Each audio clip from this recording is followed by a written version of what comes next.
Good morning everyone. Sister নতুন পাতায় তোমাদের সকলকে সুস্বাগতম জানাই।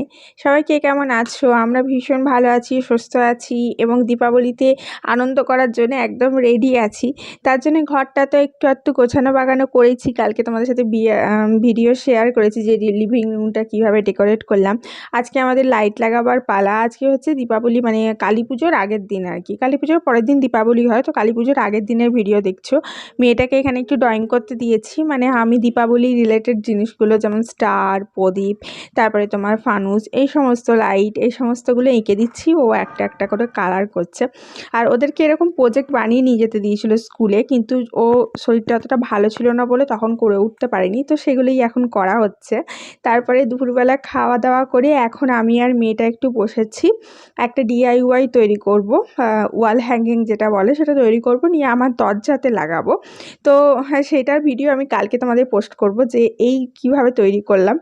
আর এখন দেখো পুরো লাইটিংয়ে আমার ঘর সেজে উঠেছে একদম দীপাবলির সন্ধ্যা থেকে, মানে দীপাবলি আসার আগের সন্ধ্যা থেকে এত সুন্দর লাগছে লাইটিং লাগিয়ে। ব্যালকনিটা কি বলবো, একটা এরকমভাবে দুটো লাইট লাগানো আছে গোল গোল করে এখানে, আর ওপর দিকে একটা লাইট লাগানো আছে, এই যে এই লাইটটা।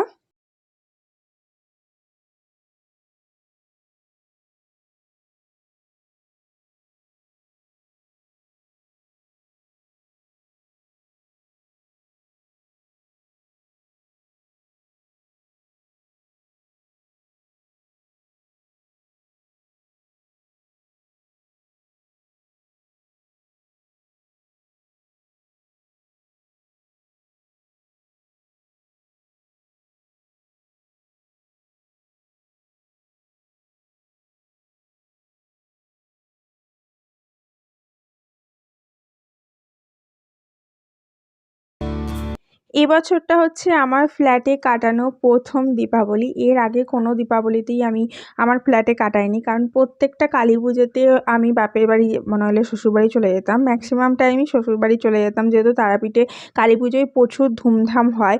তো এবছর আমার শাশুড়ির শরীরটা অনেক শরীর খারাপ, তার জন্য শাশুড়ি যেতে পারেনি বলে আমরাও যাইনি। শাশুড়িকে ছেড়ে তো আর যাওয়া যায় না, তো শ্বশুরমশাই একা গেছেন। তো আজকে 14 প্রদীপ দেওয়ার কথা, যেহেতু আজকে ভূত চতুর্দশী, তার জন্য আমি চারিদিকে ঘরের দোরগোড়ায় দোরগোড়ায় 14টা প্রদীপ জ্বালাচ্ছি। ওই যে দেখো আমি এই দিকের সমস্ত জ্বালানো হয়ে গেছে, এবার ওই দিকেরগুলো জ্বালাচ্ছি। আর 14 শাক 14 প্রদীপ, এই 14 শাক খাওয়ার একটা রীতি হয় না, সেই জিনিসগুলো আমাদের নেই কো। তো ওইটা আমরা খাই না, কিন্তু এই 14 প্রদীপটা জ্বালিয়ে আসি। এটা দেখেছি আমার ঠাকুমাকেও দেখেছি বরাবর জ্বালিয়ে আসতে, তার জন্য এটা আমিও জ্বালাই। আর এটা আমি এই আগের দিন যেমন জ্বালাচ্ছি, এবছর তো প্রত্যেকটা জিনিসই দুদিন দুদিন করে পড়েছে, মানে ধনতেরাসও দুদিন পড়েছিল, তারপরে তোমার ভূত চতুর্দশীও দুদিন পড়েছে, দুদিন দুদিন করে, ভাইফোঁটাও দুদিন করে পড়েছে। আর ধনতেরাসে আমরা কিনেছি তোমার ঝাঁটা আর লবণ আর গোটা ধনে। আর ঝাঁটাটা ঠাকুরের কাছে অর্পণ করে আমি লাল সুতো বাঁধি, ধনেটা ঠাকুরের কাছে পুজো করে গাছের তলায় পুঁতে দিই। আর নিই গোটা লবণটা দেখো এখনও ঠাকুরের কাছে রাখা রয়েছে, এবং সেটা রাখা আছে, এবং ওটা দিয়ে আমি অন্য একটা কাজ করি, সেটা আর বললাম না। যাই হোক, এখন আমি একটু চেষ্টা করছি রঙ্গোলি বানাবার। সন্ধ্যাবেলা এখন আর কি চা ফাটা সমস্ত কিছু খাওয়া হয়ে গেছে। তো আমাদের ঘরের বাইরে ভেবেছিলাম করব, তো তারপরে দেখলাম যে আমার কাছে তো এত কালার অ্যাভেলেবেল নেই, হয়তো ভালো নাও লাগতে পারে, তার জন্য ভাবলাম ঠাকুরের কাছেই দিয়ে ট্রাই করি কেমন লাগছে দেখি। যেহেতু আমার কাছে রঙ্গোলির কালার অ্যাভেলেবেল ছিল না, পুরনো আবির ছিল, তার জন্য আমি আবৃ দিয়ে রঙ্গোলি করতে লেগেছি। দেখো ওই যে নিচে রাখা রয়েছে গোলাপি কালারের আবিরটা, ওইটা দিয়ে আমি রঙ্গোলি বানাবো। দেখা যাক কতদূর কী বানাতে পারি, চেষ্টা করবো ভালো করে বানাবো। তবে রঙ্গোলির কালারগুলো তো ডাস্ট হয়, খুব সুন্দর বানানো যায়। তবে আবির দিয়ে বানাতে আমার অনেকটা কষ্ট হলো, কিন্তু তবুও আমি একটা স্বস্তিক চিহ্ন এবং দুদিকে দুটো লক্ষ্মী মায়ের পা আঁকলাম। ধনতেরাসের দিন কী কী কিনেছি সেগুলো আর তোমাদেরকে দেখানো হয়নি, তো সেটা আমি তোমার ফটো দিয়ে দিচ্ছি, মানে থাম্বনেলে দেখতে পাবে, বা ভিডিওর এন্ডে একটা ফটো দিয়ে দিচ্ছি, দেখতে পাবে। সবসময় আমি চেষ্টা করি ধনতেরাসে নতুন ঝাঁটা, মানে যেটা আমি শিখে এসেছি আমার বাপের বাড়ি থেকে, যে নতুন ঝাঁটা এবং নতুন 1 প্যাকেট লবণ, এগুলো মা লক্ষ্মীর ইয়ে বলতে পারো, কৃপা বলতে পারো, মানে মা লক্ষ্মীর নিশানি বলতে পারো, তার জন্য এগুলো কিনতে আমি সবসময় চেষ্টা করি। আর গোটা ধনেটা আমি এবছর প্রথম কিনেছি নেট দেখে, নেটে দেখছিলাম অনেক কিছু, সেক্ষেত্রে তো দেখো আবির দিয়ে করা যায় খুব সহজেই, করতে কোনো বাধা নেই, কিন্তু আবির দিয়ে কি হয় একদম পুরো ডাস্ট নয়, একটু চাপ চাপ মতন হয়। তো সেক্ষেত্রে একটু প্রবলেম হচ্ছিল, কিন্তু তাও চেষ্টা করে মোটামুটি একটা জায়গায় নিয়ে যেতে পেরেছি।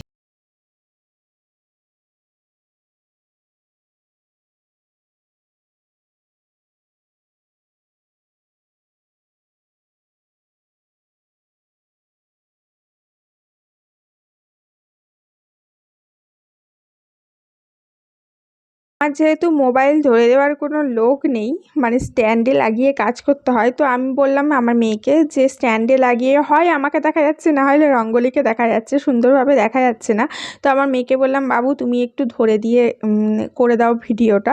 তো এইটা আমার মেয়েটা ধরেছে, মোবাইলটা নিয়ে ভিডিওটা করছে, ওই জন্য এত হাতটা কাঁপছে। আর স্ট্যান্ডে লাগিয়ে আবার ভিডিও করব, আবার করব, করতে অনেকটা সময় যায়, সন্ধ্যাবেলা অনেকটা সময় কভার হয়ে যাবে, তার জন্য আমি আর সেরকম করিনি। একবারে করার পর আমি তোমাদেরকে দেখাচ্ছি যে কীরকম দাঁড়ালো জিনিসটা, যে কীরকম করে উঠতে পারলাম। তবে খারাপ না, করতে পারো তোমরা। আবির দিয়ে করলেও যে খুব খারাপ হয় সেরকম কিন্তু নয়, দেখতে বেশ ভালোই লাগে। ধনতেরাস, ভূত চতুর্দশী এই সমস্ত কিছু মিলিয়ে একটা ছোট্ট ব্লগ তোমাদের কাছে রিপ্রেজেন্ট করলাম, আশা করি ভালো লাগবে। যদি ভালো লাগে একটা লাইক অবশ্যই করো, একটু বেশি ভালো লাগে বন্ধুবান্ধব ফ্যামিলি মেম্বারের সাথে শেয়ার করতে পারো, এবং আরেকটু বেশি ভালো লাগলে সাবস্ক্রাইব করে পাশে থেকো।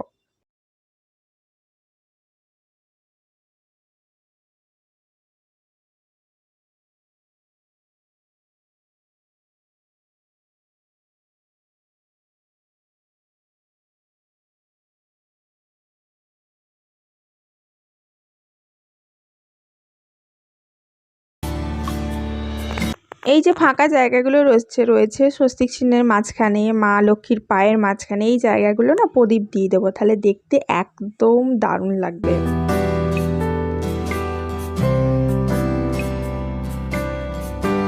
কেমন হয়েছে রঙ্গোলিটা? রঙ্গোলিটা তুমি বানিয়েছো তা, তাহলে কি সুন্দর হয়ে গেল দেখলে। ভালো হয়েছে? হ্যাঁ, চপের একটা জিনিস দেখাবে, চোখ নেই আমার সঙ্গে চ দেখাচ্ছি। চলো কি দেখাচ্ছে দেখি। চ চ তারা চপ্পলগুলো পরে দেখাচ্ছে। সেই চপ্পলগুলো আগে পরে নিক, তারপরে দেখাচ্ছে। দাঁড়া, কি দেখাচ্ছে ও, কি দেখাবে? সারপ্রাইজ! মোমবাতি। এবার দেখি, দেখা যাচ্ছে না, ঠিক করে দেখাও। এই যে ও কালারফুল মোমবাতি কিনে নিয়ে এসছো পাপার সাথে গিয়ে, কালকে জ্বালাবে। কালকে জ্বালাবে। কালকে জ্বালাবে। চলো ফ্রেন্ড, একটা ম্যাজিক দেখাবো বাইরে। আবার ফ্রেন্ডদের আবার কি ম্যাজিক দেখাবে, চলো দেখি। চলো টুকি টুকি করে চলো। Wait here. Wait here.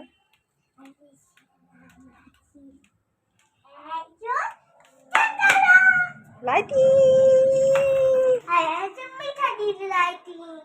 মিঠাই দিদির লাইটিং।